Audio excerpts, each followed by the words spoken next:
Hello everyone and welcome to some MiSTer FPGA news. This week we will be talking about Salamander core updates, an in-development core for the Super Cassette Vision, a cool TapTo project that lets you use Game Boy cartridges, and more. Also check out my channel sponsor MiSTer Add-ons, a place where you can get all your MiSTer needs, things like full MiSTer setups, accessories, I/O boards, and more. Now let's get to the news. Beta 2 for the Salamander core has been released by developer Raki. This version fixes a bug in the video timing generator chip. This game enables the interlace mode of the chip, which is the cause of the shaking video.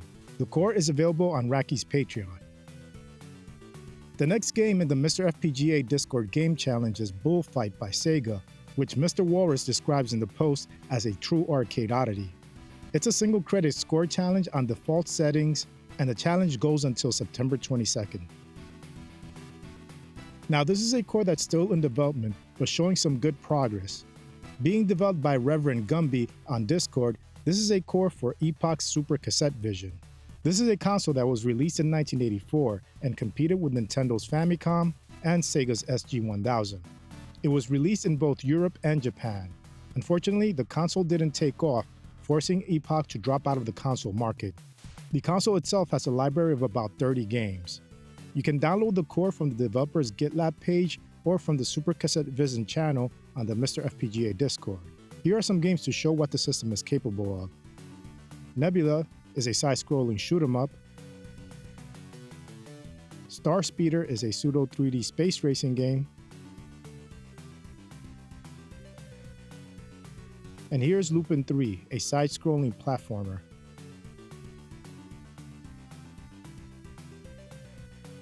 Those who are able to purchase RetroRemake's MiSTer Pi in Batch 1 will soon be able to purchase a frosted case just for the price of shipping.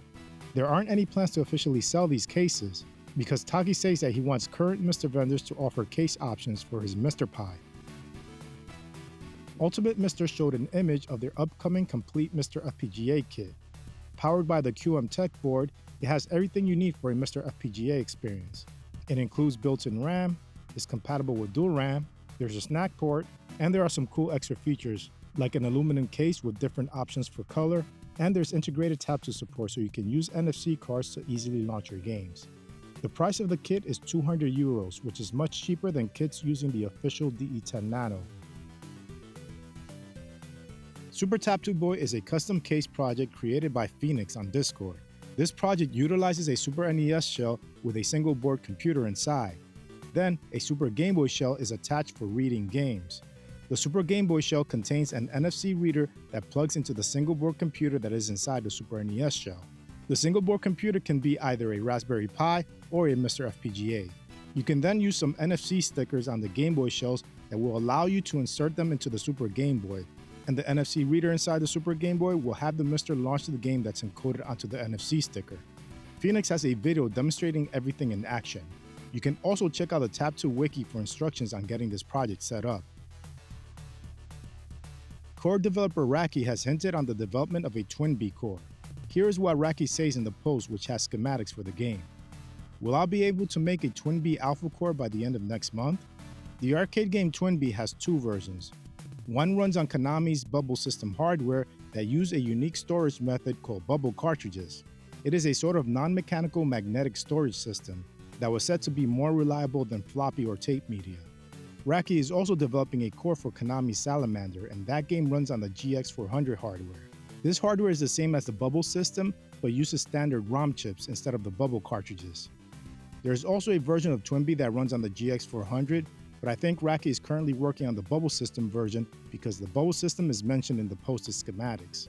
Since it seems that only the storage method is different between Salamander and the Bubble system version of Twinbee, it seems reasonable for Raki to have an alpha core available for Twinbee next month. So that's it for this episode. Please also try to support Sorge, the maintainer of the MiSTer project, and other MiSTer developers and contributors on support platforms such as Patreon and Ko-fi. Their hard work allows us to enjoy this amazing project. I also provided links to all my sources in the description. Make sure to also check out RetroRGB.com to see my MiSTer news videos in blog form and to get more retro-related content. Anyway, I hope you enjoyed this video. If you did, please give it a like, and if you want to see more content like this, hit the subscribe button and this bell icon so you can get notified of future videos. Thanks for watching, and I'll speak to you next time.